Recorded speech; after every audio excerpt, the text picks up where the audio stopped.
The venous and arterial situations of the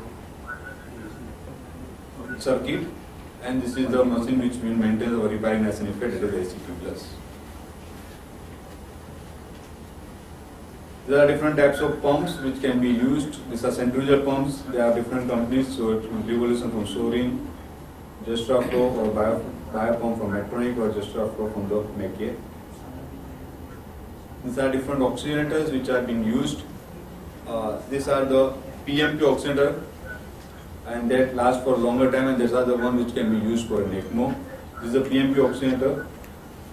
While this is a silicone oxygenator. Initially, when ECMO was started, the silicone oxygenator was being used, but nowadays nobody is using because of there's a high resistance, then the cost of the oxygenator is too high, plus the resistance is very high, the priming volume is high, so everybody has switched over to PMP oxygenator, which the life is around 8 to 10 days, but in many cases we have used it for even 15-20 days or more than that also. Okay. And this is what the circuit looks like. There is a venous line from which the blood comes from here. It goes to the pump, comes out, goes to the oxygenator, and this is the reticular unit. This is the oxygenator. So it goes to the reticular unit, oxygenator, blood is warm, oxygenated, and then goes back to the arterial side. Okay. This is where the oxygen is getting connected to the oxygenator. The basics, what are the types of ECMO? Basically, they are divided grossly into two main types, VA ECMO and VV ECMO. That depends upon the drainage site and the return site. Drain site is venous and return is arterial, and is known as VV ECMO. If the drain is vein and return back is vein, it's going to be VV ECMO. I'm just taking a brief of an ECMO introduction along with these indications. But depending upon the return sites, there can be multiple return sites. So there are a lot of combinations and combinations. So you can have a VAV ECMO, you can have VVA ECMO. So it depends. Suppose you require two drainage, you can have two drainage cannula in the veins. So you can drain from the two drain cannula and return back either to artery or vein. So you can have VVA ECMO or you can have VVV ECMO. Similarly, you can have multiple return site and you can have different types of ECMO depending upon how much the return cannulas are. So there are all basic combinations of ECMO. I think that will be covered up in later part of the day. So now we come to ECMO in ICU. So as all of us know, ECMO is a bridge, it's not a solution by itself. So it's a bridge to recovery, number one. In most of the reversible cases, it's going to be a bridge to recovery. Till the time the patient recovers, we support the patient on ECMO.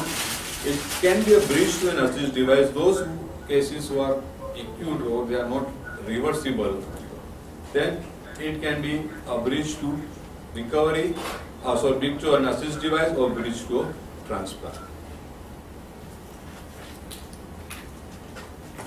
So in ECMO in ICU, so you know that again ECMO in ICU, it can be used in each of your ICU, whether it can be IRCU, whether it's a cardiac ICU, whether it's a medical ICU, whether it's a surgical ICU, whether it's an emergency room, whether it's a neuro ICU, pediatric and neonatal ICU or a transplant ICU. It can be used all of the ICUs there. We'll just go in details about it. ECMO in respiratory ICU, in respiratory failure. It's a bridge to recovery to general, and it's for all acute life-threatening, reversible, unresponsive to unconventional and alternative therapy. That's the most important. So for any kind of acute life-threatening reversible disease, you can think of ECMO. It is used for both oxygenator failure as well as ventilator failure or combined. So whether it's just an oxygen problem, type 1 respiratory failure, is going to be type 2 respiratory failure, both oxygenator and CO2 is going to be a problem. It can be used in either of them. So diseases, all alveolar diseases like ARDS, pneumonia, traumatic lung, contused lung, airway disease like status asthmaticus, bronchiolitis, or pulmonary vasculature disease like pulmonary embolisms, everywhere it is.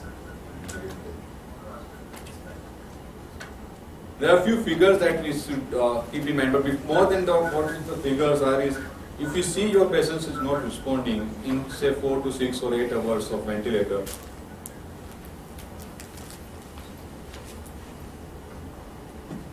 then whatever your maximum efforts you can put and you try to ventilate them and they are still not responding, then you can think of ECMO. So ECMO is indicated when the PO2 effort ratio is less than 75, or the oxygen index is more than 30, mood score of more than 3, or hypercapnia with a pH of around 7.2 and of the oral period of more than 3 hours, or the lung compliance is decreased 10.5, then you can think of ECMO. These are a few figures, but again, as I told you, these figures are not important. What is important is how you see your patient is behaving. If you feel that okay, it was too bad and now is improving, you can always hold on for an ECMO. But if you feel that your patient is deteriorating or is status quo, if I have to recommend still 100% is stagnant at that particular point, in that case, you should think of putting the patients on ECMO earlier. Obviously, then the exclusion criteria, if there is an irreversible disease, okay. Patient on ventilator for more than 10 days. See, this is what is more than 10 days is on high ventilator support. If the patient is on nominal ventilator support for 5 days and then he requires 3 days of high ventilator support, you can still think of putting the patient on ECMO. But if the patient is on very high support of ventilator for 7 or more than 7 to 10 days, you should not think of putting the patient on ECMO. The reason is the lung is sufficiently damaged and it's going to take either a very long time for lungs to recover, or lungs may not recover and then you finally end up in lung transplant or something if at all the patient survives. So that's the reason usually this becomes contraindications. Any bleed from the active bleed which is non-compressible, which cannot control, becomes a contraindications for ECMO. IC bleed is again a contraindication, especially in adults. In children, neonates, they do allow some amount of IC bleeds and they still put the patient on ECMO. That actually Dr. Koban will cover in his talks on neonates. Unwitnessed cardiac arrest for more than 30 minutes, again, you don't think of ECMO. And patient is in gross multi-organ failure, again the outcome is going to be very poor, so you don't think of the patients in ECMO. If you see respiratory ECMO, this is an ELSO statistics. ELSO is a extracorporeal life support organization, and that is basically a organization of a voluntary group all over the world, and they are registered in the ECMO centers with them, and they submit their whole data in them. So almost around total 58,000 of ECMO cases been done. If you see, most of them are going to the respiratory cases, and the survival in respiratory in case of neonates is around 74%. Survival to going home is 74%, 57% in pediatrics, and 56% in the adult group. So these are the patients who are almost has a 80% mortality. Out of them, around 60 to 80% of them do survive. That's going to be a big figure.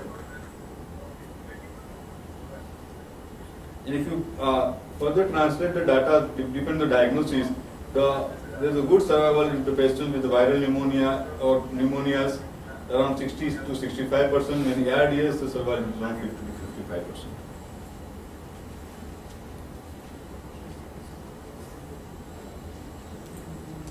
There are few studies which were supporting this evidence of acute respiratory failure and ECMO. In fact, first trial was done in 1975. That was an NIH trial which was been published in 1975. There are a lot of issues, and that trial basically said that ECMO in adult ARDS is of no use, and that's the reason the progress of ECMO in adult ICU has been stagnated because of that one particular statement. But if you see that study, and if you consider that study, there were a lot of drop falls in that. It was most of the patients of ARDS were put on VA-ECMO. So again, that was keep on causing reduced pulmonary flow, which has caused fibrosis. The anticoagulant was used was very high, and that's why there was a lot of bleeding complications. There was a high pressure ventilation that was continuous. So they didn't come to a raised ventilator setting; they continued the high ventilator settings. And that's why there was no actual raise to the lungs, and the barotrauma was keep on going, volume trauma was keep on going, and most of the patients was put on ECMO after 9 days of high ventilator setting. So the result was not good, and then it was finally concluded that ECMO is of no use in adults. They say continue ECMO in neonates and pediatrics, but not in adults. And that's the reason you see there are a lot of cases on neonate and pediatrics from that time on ECMO, but then adult ECMO was almost stopped till somewhere in late 90s. Then there are some few anecdotal cases started coming up on ECMO. Getting on in 1986, they started putting something known as low flow VV ECMO. I think this I am going to discuss separately as a ECCO2R removal, that is extracorporeal carbon dioxide removal, along with the low frequency ventilation. So he has clubbed these two things together. Instead of putting it only on ECMO, he said continue the ECMO, and that will take care of the oxygenation part, while the that will take care of CO2 removal, and the oxygenation will be taken care by the ventilator. And he found that the survival was around 49%. That was some beginning of adult ECMO in the ECMO world. And after that, there are a lot of studies which has come up by different people, which has showed survival of around 50 to 60% with the ECCO2R.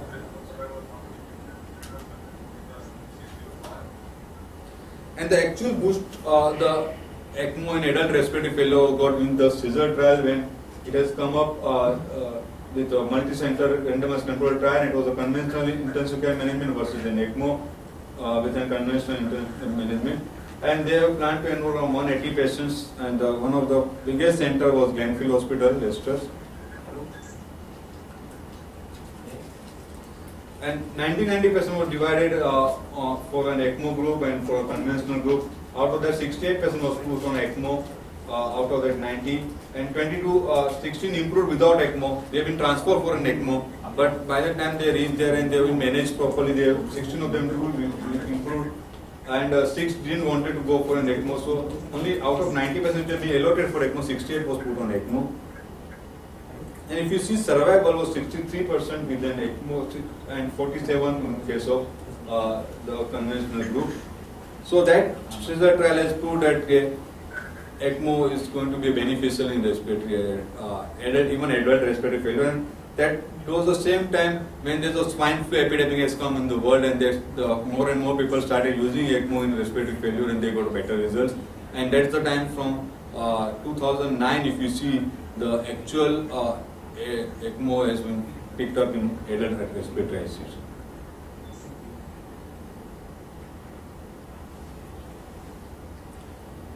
ECMO can also be used in an acute on chronic respiratory failure.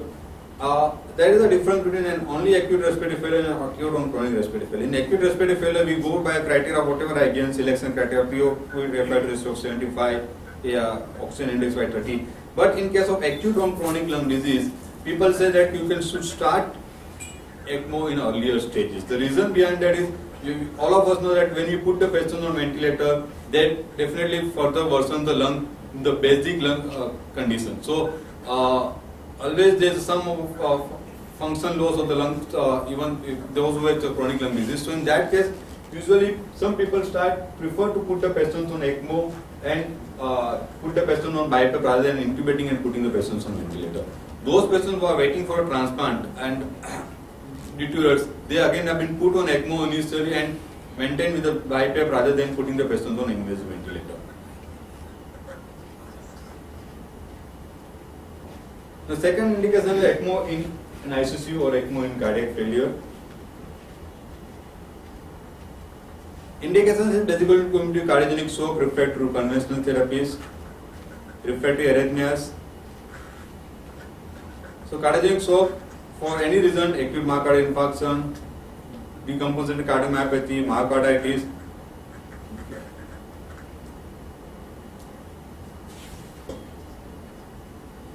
And again, the selection criteria is going to be when the mean artery pressure is less than 17 in adults, less than 55 in pediatrics, and less than 40 in neonates. When the hemodynamics are maintained, but most important is the tissue perfusion. Many times once you put the patients on inotrope, they might maintain some hemodynamics, the pressures are fine. But if you see the tissue perfusion is not good. So most important is that you have to always monitor the venous saturation or lactate levels, and they are going worsening. Lactate levels keep on worsening, then you can think of putting the patients on ECMO. Or when the inotropic score is more than 24, more than 6 hours, we can think of putting the patients on ECMO, because that is finally going to further deteriorate the patients. So before they go into an irreversible shock state, before the second organ starts failing, and if you see University of Michigan, their criteria for cardiac ECMO is when the cardiac index is more less than 2 liters per square meter for 3 hours, metabolic acidosis -5 of base excess for more than 3 hours, and oliguria less than 0.5 ml of per kg per hour of urine for 3 hours, they think the patient should be put on ECMO. But usually we never start thinking of ECMO at this particular stage. But if you put the patients on ECMO at this stage in cardiac ECMO, definitely the outcome is going to be much better. In fact, the conditions with the poor outcome within cardiac ECMO is a prolonged shock and bed excess is more than -5 for 12 hours. In fact, this is a time when we start thinking of putting the patient on ECMO. That's the reason we don't get a good outcome in cardiac ECMO. So, for University of Michigan, this becomes a relatively contraindications. Oliguria for more than less than 0.5 ml of urine for more than 12 hours, again, that becomes a relative contraindication, and prolonged hypotension, that becomes a relative, because the reason is the outcome is going to be very, very poor in this case, because the patient is already going towards a multi-organ failure and the outcome may not be the good.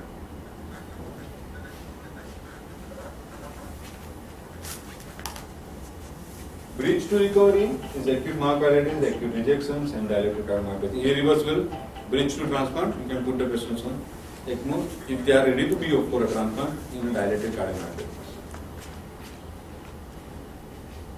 And if you see the statistics of cardiac ECMO in neonates, pediatrics and adults is around 40%. As compared to your 70% outcome with the respiratory ECMO, the cardiac outcome is around 40 to 50% more than that.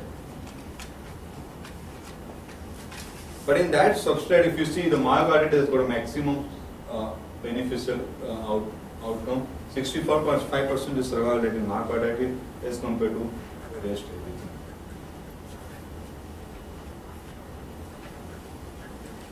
Now ECMO in medical ICU. In medical ICU, you can think of using ECMO in septic shock, poisoning or hypothermic coagulopathy. Septic shock is a difficult substrate capillary leak remains as an issue. This I am going to discuss in detail tomorrow, ECMO in septic shock. So it's going to be a difficult issue. So those centers who are starting ECMO, I will not recommend them to start the ECMO in septic shock usually. Once your team is trained, then you can think of doing it. But initial phase, no. Most of the time it's going to be VA ECMO for hemodynamic support. So outcome in survival is 20 to 30% in adults.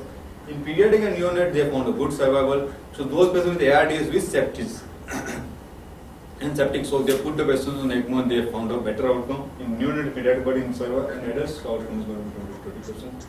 You can think of putting the patient of dengue, malaria, severe ARDS, scrub typhus on ECMO. So you think of dengue, malaria all over. Okay. And there are some case reports being suggested that malaria ARDS definitely is a septic shock, also they do respond on ECMO. And these are the more all the time we are going to face this challenge. Tuberculosis, pneumonia, and they put the person on ECMO and they did survive. So tropical illness, ARDS and severe malaria. I'm not going to detail about that. ECMO and poisoning. There are a lot of cases of poisoning which is going to help ECMO and going to save them, like calcium channel blocker poisoning or beta blockers poisoning. Okay, cell-force poisoning. I think Dr. Vivek Gupta is going to speak on it. Cell-force poisoning, ECMO poisoning, any cardiotoxic poisoning, or anything which insect bite leading to an shock or ARDS state, you can think of putting the patients on ECMO. Because this is going to be all reversible phenomena. These are few case reports. Severe respiratory myocardial, reversible myocardial injury associated with aluminum phosphide poisoning. There's a case report. I think Dr. Gupta has got a bigger series than this, so I am not going into that. He is going to speak on specially on this. ECMO for hypothermic coagulopathy. It is going to be like rapid access bedside thermotherapy. So usually we try to warm the patient passively by blankets or by surface warmers or something, but they are going to be slow and inefficient, and when the patient is already in a shock state, bled and that, then they are going to keep on worsening because of low cardiac output, and there is a sequelae that occurs because of blood flows are so cold, patient is bleeding, so the hemodynamics are going down. So that is going to keep the patient keep on going down and down. So what you can do is you can put the patient on extracorporeal warming technique. What you require is you don't have to put a bigger size cannula because you just want to warm it. The time period is going to be very short. You are going to keep the patient on ECMO for around 45 minutes or 1 hour till the time the patient becomes warm enough. Okay, you have to prime the solution with the saline flow is going to be not going to be more 350.5. You don't have to give heparin because they are already in coagulopathy, so you don't require to give heparin. You are going to have a very short ECMO run in this case. They reach normal time in 30 to 40 minutes, maintain for 20 to 30 minutes, and then you can always come down of ECMO. Continue RBC is needed for oxygen delivery. Replace coagulation factors after the patient becomes warm. And when the temperature is more than 36, bleeding stops, you can always remove the stimulation. So you can rapidly get the temperature up, and if you see otherwise they keep on bleeding and they goes into DIC, and then there will be a lot of problems. So this will be a safer and better technique. The indications continued non-surgical bleeding in response to usual patient manuals, and the hypothermia is the cause of that. Post-traumatic hypothermia and profound isolated hypothermia because of exposure. That usually we don't see much in India, but that is another. ECMO in surgical ICU can be used for pre and post cardiac surgery, post cardiotomy cardiogenic shock, or pump heart or pump lung both. So pump lung causing the ARDS, or pump heart, the weak heart, or congenital heart disease, even prior to surgery to give some cardiac support and stabilize the patient, and then to take the patient on ECMO surgery. Myocardial function after CPB is usually because of inflammatory response, myocardial ischemia from aortic cross cramp, hypothermia, reperfusion injury, or inadequate myocardial protection, or direct surgical injury because of ventriculotomy. All this can lead to some transient dysfunctions of myocardium, and that can lead to the patient on ECMO. Now, before putting the patients on ECMO, you have to always think post-cardiogenic. So you should always think whether the patient's overall prognosis is good, whether you have corrected all the anatomical corrections, so that you don't miss out any anatomical surgical lesions, and because if you do that, then again your ECMO is not going to help you. And if something is irreversible surgical, then there is no point in putting the patients on ECMO. Again, the indications, the criteria is going to remain the same. That I think already discussed. Bridge to ECMO is going to be post-cardiotomy, post-op cardiotomy. Bridge to transplant is going to be direct cardiomyopathy or end-stage congenital heart disease, and preoperative stabilization in a hypercyanotic child or in pulmonary hypertensive crisis or TAPUR.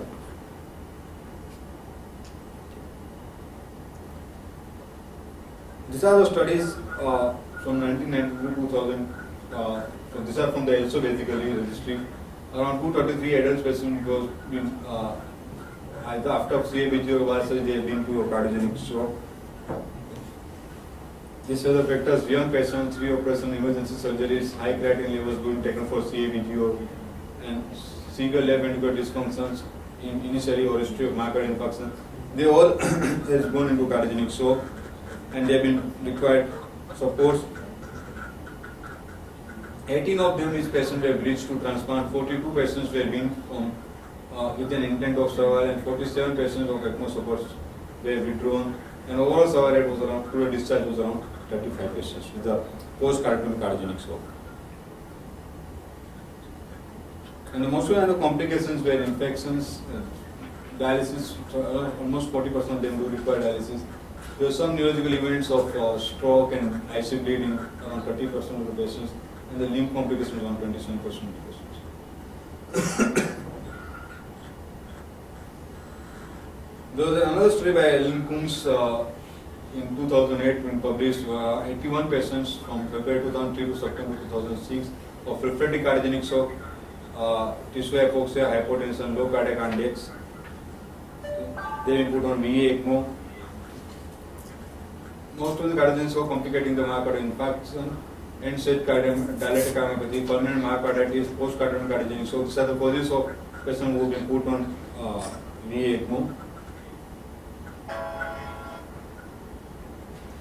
And independent risk factors they found in during mortality: female gender, ECMO under CPR, urine output less than 500 ml, and pro-thrombin activity was less than 50. They found to be myocarditis chosen associated with a good outcome. And this is all acute cardiogenic shock on ECMO, 31% of the patient If you see, long-term survivors around 29 of them, and the most of them was around 9 was but it is person who would survive.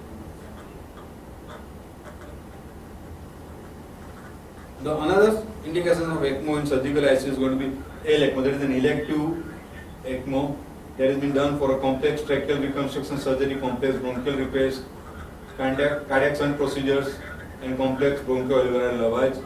So you can put these patients on ECMO. What helps is going to be you have to be using less of heparin and during surgeries, and then you can switch over them to a VV ECMO also, and you don't require to ventilate them hard. So even the trachea and the bronchial tree gets rest and they heals faster. So it provides an excellent environment for the complex tracheal surgeries. It allows resting of the airway for early healing and is a viable option for management of complex tracheal stenosis also.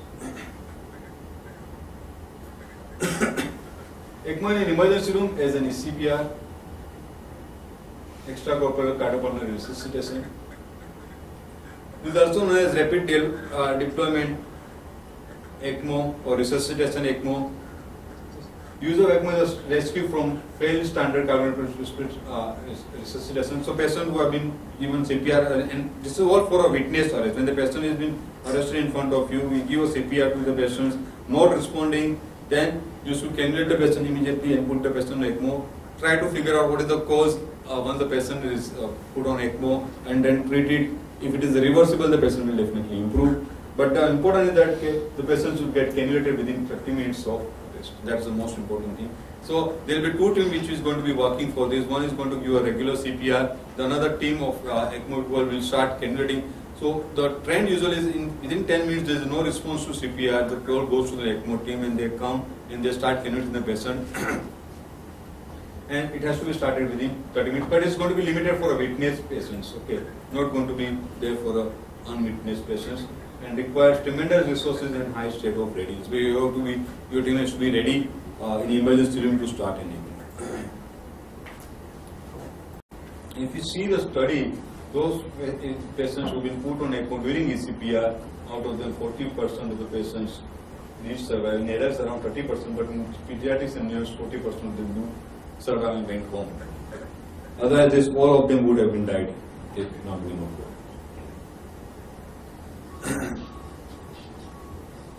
There are few studies of been there. I'm not going much of the studies. Around 17 cardiac arrest was there inside the hospital. Long-term survival around 53%, with an active CPR going on. Survival after 11 and 64% of the patients. Okay. And CPR time was even found to be up to 120 minutes. So there are different stages, I'm not going to much of that, but then they all survive around 30 to 40%. Survive from hospital discharge.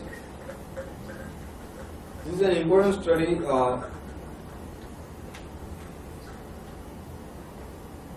Here in this study, they have said the long-term survival, the good neurological outcome was around 40%. You know, successfully and good neurological outcome. Out of 40%, out of 11%, 10% do have good neurological outcome. Okay. So you have even acceptable neurological outcome with CPR survivors. ECMO in transplant ICU. This again I'm going to take most of the talk tomorrow with ECMO in lung transplant. So I'll just go fast on this slides. ECMO can be used for donor as well as can be used for recipient also. For recipient, ECMO can be used as a bridge to transplant, as a support to transplant, support during the transplant procedure, or can be used for a post-transplant when there is a post-transplant graft dysfunction. For both lung as well as heart, for recipients. I'm not going to this because I'm going to discuss this tomorrow. For a donor, again ECMO can be used. Heart-beating donor, non-heart-beating donor, and ECMO can be used to preserve the lungs. That is EVLP, is ex vivo lung perfusion. So usually the ischemic time of the lung is going to be around 6 hours. Within 6 hours, if you transplant the lung, the result is good. If it goes more than 6 hours, the result is not going to be good. And suppose you have a patient somewhere at a distant place and the lung transplant facility nowhere. So what you can do is you can do AVLP, you can take the lungs out, you can perfuse the lung, put a lung on ECMO, and then you can transport the lung anywhere, and you can go, because it's going to be not a ischem, cold ischemia, it's going to be warm ischemia if at all. Extracorporeal interval support for organ retrieval. This is known as ESOR. What they do here is, this is basically done for an abdominal organs. So the patients who are not actually brain dead, but they are the one who are going to be in vegetation state, they are not going to survive. Once the relatives discussed about that, the moment they go into cardiac arrest, their patient is wheeled in and they've been put on abdominal ECMO. So what they do, they put a cannula, femoral vein and femoral artery, and they put on the Fogarty and they block the thoracic aorta. So only the perfusion takes place in the abdominal aorta, and you can salvage both the kidneys and liver, and you can use it for a transplant. By the time the transplant team comes and retrieve the organs, so that you can maintain the organ for a longer time till then the retrieval team comes and takes the organs out. So the indication of ESOR is patients already on ECMO and they becomes a donor. Brain dead donor becomes an unstable, and you put the patient on ECMO, stabilize, keep him stable, or you can preserve the organs and transplant. And donation after withdrawal of care. This is about ex vivo lung perfusion. I will discuss this. So ECMO is going to be helpful in transplant in all the ways, for recipient as well as donor. So if you have a transplant unit or transplant ICU, you need to have ECMO always with you, especially if you have lung and heart transplant unit. In short, take home message is, it is good for all potential reversible acute respiratory lung injuries. These are the criteria. Above criteria, that is again, despite of protective lung ventilation, prone positioning, correction of volume load. So we try all your resources. If they don't respond, and these are the figures you can think of putting the patient in ECMO. Who is an ideal candidate for an ECMO? Acute disease is a reversible process, no comorbid diseases, minimal ventilation days, and unresponsive to best conventional methods. And when you see that, if you don't put the patient on ECMO, the mortality is going to be more than 80%. Think the patient on ECMO. This is a difference here. When the patient on adult respiratory ECMO, you should consider ECMO quite early.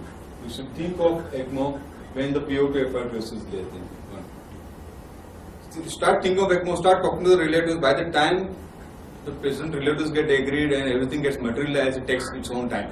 So in that case, if the patients deteriorate further, then you can always think to put the patient in ECMO.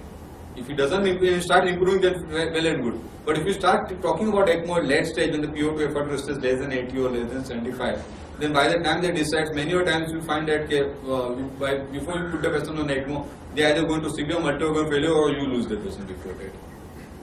So you should always think of ECMO. Consider ECMO at an earlier stage and before, and if you deteriorate, then you can put the patient on ECMO. Otherwise, if you improve, you can always wait and go. Similarly, for a cardiac, when the mortality risk is more than 50%, you should think of putting the patient on ECMO. And you can always definitely put the patients on ECMO when the mortality risk becomes more than 50%.